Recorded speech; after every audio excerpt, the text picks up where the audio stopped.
Hello दोस्तों। तो स्वागत है आपका आपके अपने YouTube चैनल पे जिसका नाम है अपनी शिक्षा। तो आज हम लोग डिस्कस करने वाले हैं सीटेट एग्ज़ाम 2020 की जो एग्ज़ाम पैटर्न है और उससे रिलेटेड जो सिलेबस हैं उसकी पॉइंट टू पॉइंट विशेषता हम लोग बात करेंगे। तो सबसे पहले बात करें बाल विकास एवं शिक्षण कला की। तो सबसे पहला जो सब्जेक्ट आता है वो बाल विकास एवं शिक्षण कला की आती है।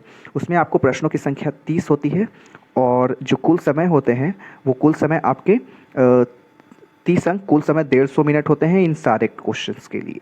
दूसरी बात करें गणित के बारे में तो उसमें भी आपको प्रश्नों की संख्या 30 मिलती है और 30 अंक के होते हैं। भाषा 1 और भाषा 2 में दो तरह की भाषाएं आपको चुननी होती है जिसमें 30-30 अंक के क्वेश्चंस होते हैं, 30-30 अंकों के प्रश्न होते हैं। और जो अंतिम विषय आता है हमारा वो पर्यावरण अध्ययन का आता है जिसमें 30 क्वेश्चंस होते हैं, 30 प्रश्न होते हैं और 30 अंक के होते हैं। तो कुल मिलाकर के 150 अंक के क्वेश्चंस हुए और 150 मिनट आपको मिले। इट मीन्स 150 मिनट 2 घंटे 30 मिनट मिले। बात करते हैं आगे चल करके पेपर 2 की बात। तो पेपर 2 में हम लोग देख सकते हैं यहाँ पे कि बाल विकास एवं शिक्षण कला में वही पैटर्न होते हैं। भाषा 1 और भाषा 2 में भी वही पैटर्न है, बिल्कुल सेम। और विज्ञान और गणित या सामाजिक अध्ययन ये जो विषय है, अगर आप विज्ञान या गणित से के छात्र हैं तो आप 60 क्वेश्चंस आपके रहेंगे विज्ञान और गणित से। और अगर आप इसमें सामाजिक अध्ययन सोशल साइंस के विद्यार्थी हैं, सोशल साइंस के से आपका ताल्लुक है, तो आप सोशल साइंस को ऑप्ट कीजिएगा, चुनिएगा और उसमें आपका 60 प्रश्नों की संख्या होगी और कुल अंक 60 रहेंगे। तो हम लोग अब बात करते हैं इसकी विशेषता की, इसकी हर एक पॉइंट टू पॉइंट टॉपिक की। तो देखिएगा दोस्तों, यहाँ पे अगर जब भी हम लोग बात कर रहे हैं तो कक्षा 1 to 5 की प्राथमिक स्तर के लिए हम लोग इस बात को ध्यान में रख करके बात करेंगे कि जब भी हम लोग क्वेश्चन को सॉल्व करेंगे तो हमारे पास एक माइंड में ये मैप होना चाहिए, एक नक्शा तैयार होना चाहिए कि जो भी सवालों के जवाब हम लोग देंगे वो जवाब हमारे उन कक्षा 1 से कक्षा 5 तक के छात्रों के मानसिक दशा को ध्यान में रख करके देंगे। तो पहला जो टॉपिक आता है इसमें वो है बाल विकास प्राथमिक विद्यालय का बालक। तो इसमें 15 प्रश्न होते हैं, देख सकते हैं आप। इसमें विकास की अवधारणा तथा अधिगम के साथ उनका संबंध, बालकों के विकास का सिद्धांत, आनुवांशिकता और पर्यावरण का प्रभाव, सामाजिकीकरण सोशलाइजेशन प्रोसेस, सामाजिक विश्व और बालक, शिक्षक, अभिभावक और मित्रगण, पियाजे, कोलबर्ग और वेगोत्स्की जो हमारे प्रमुख जो साइकोलॉजिस्ट हैं उनके बारे में हम लोग को बात करना है। निर्माण और विवेचित संदर्श, बाल केंद्रित और प्रगामी शिक्षा की अवधारणाएं, मीन्स चाइल्ड सेंटर्ड एजुकेशन के बारे में हम लोग बात करेंगे। बौद्धिकता के निर्माण का विवेचित संदर्श, बहुआयामी बौद्धिकता, भाषा और चिंतन, समाज निर्माण के रूप में लिंग भूमिकाएं, ओके। तो लिंग पूर्वाग्रह और शैक्षणिक व्यवहार। यहाँ पे अंत जो है शिक्षार्थियों के मध्य व्यक्तिगत विभेद, भाषा, जाति, लिंग, समुदाय, धर्म आदि की विविधता पर आधारित विभेद समझना। अगला है अधिगम के लिए मूल्यांकन और अधिगम का मूल्यांकन जिसको हम लोग बोलते हैं learning for evaluation and learning of evaluation. इसके बारे में हम लोग इसके बीच की क्या डिफरेंसेस है, क्या अंतर है। विद्यालय आधारित मूल्यांकन क्या होता है और सतत व्यापक मूल्यांकन जिसे इंग्लिश में हम लोग कंटिन्यूअस एंड कॉम्प्रहेंसिव इवैल्यूएशन भी कहते हैं, CCE। तो इसके बारे में भी हम लोग बात करेंगे। और संदर्भ और व्यवहार हम लोग दोनों लैंग्वेज में लेकर के चलेंगे। अगर आपको हिंदी है तो ठीक है, नो प्रॉब्लम। अगर आपको इंग्लिश में थोड़ा कहीं किसी वर्ड में किसी शब्द को लेकर के प्रॉब्लम आ रही है तो हम लोग उसकी भी चर्चा करेंगे। तो आगे आते हैं सामाजिक शिक्षा की अवधारणा तथा विशेष आवश्यकता वाले बालकों को समझना। तो यहाँ से आपको 5 प्रश्न की संख्या मिलेगी और ये अधिगम संबंधी समस्याएं हैं, ये अधिगम संबंधी समस्याएं हैं।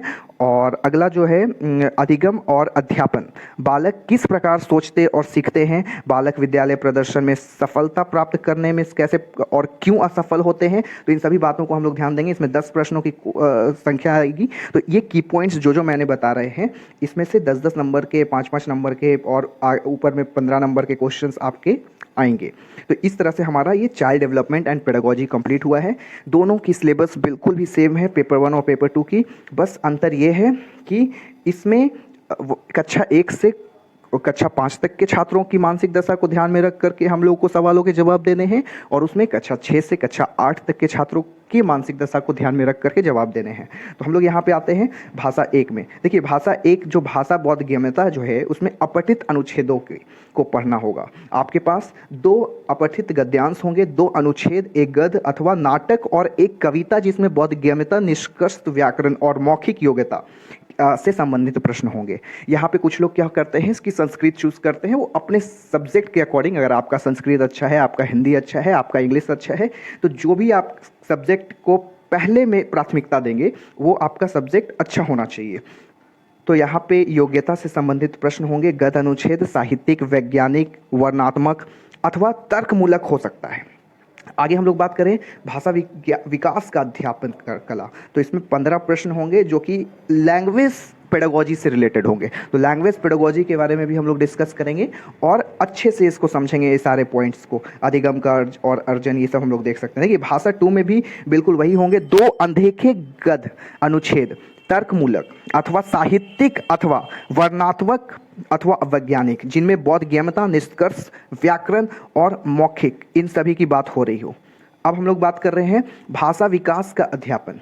भाषा विकास का अध्यापन में कला में भी बिल्कुल वही, जिस तरह से लैंग्वेज 1 भाषा 1 में हम लोग अभी बात किए, बिल्कुल वही भाषा 2 में भी वही चीज़ फॉलो होगा, वही चीज़ का अनुसरण होगा।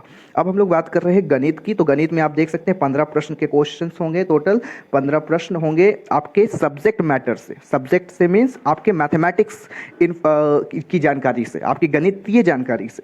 तो पहला जो है देख सकते हैं ज्योमेट्री है, जो कि हम लोग बात कर रहे हैं ज्यामिति, आकार और स्थानिक समझ, हमारे चारों ओर विद्वान ठोस पदार्थ, संख्याएं, जोड़ना और घटाना, गुणा करना, विभाजन, मापन, भार, समय, परिमाप, आंकड़ा प्रबंधन, पैटर्न, राशि, इन सभी टॉपिक्स से आपके क्वेश्चंस होंगे। और ये जान लीजिए कि एक एक क्वेश्चंस हर विषय से, हर टॉपिक से होने वाले हैं, एक एक नंबर के क्वेश्चन, एक एक क्वेश्चन। अध्यापन कला संबंधी ये 15 प्रश्न होंगे। मैं इन सभी पेडागोजी क्वेश्चंस को, ये सारे पेडागोजी के क्वेश्चन है, ये शिक्षण कला के क्वेश्चन है जो कि गणित से रिलेटेड है, तो गणित से संबंधित हैं। तो हम लोग इन सभी की बात करेंगे आगे चल करके। आगे हम लोग बात करें पर्यावरणीय अध्ययन। पर्यावरणीय अध्ययन जो होते हैं वो EVS, इन्वायरमेंटल साइंस की बात कर रहे हैं। तो हालांकि बहुत से लोग इसे क्या करते हैं, एक तरह से एलिमिनेट करके रखते हैं कि ये हमारे ना पर हाँ है, लेकिन ये दोस्तों ये बहुत ही इंपॉर्टेंट है। अगर आपको अच्छा स्कोर करना है, मैं दावे के साथ कह सकता हूँ आप क्वालिफाई ही नहीं बल्कि बहुत ही अच्छा अंक प्राप्त करेंगे अगर आपका EVS सही हुआ तो।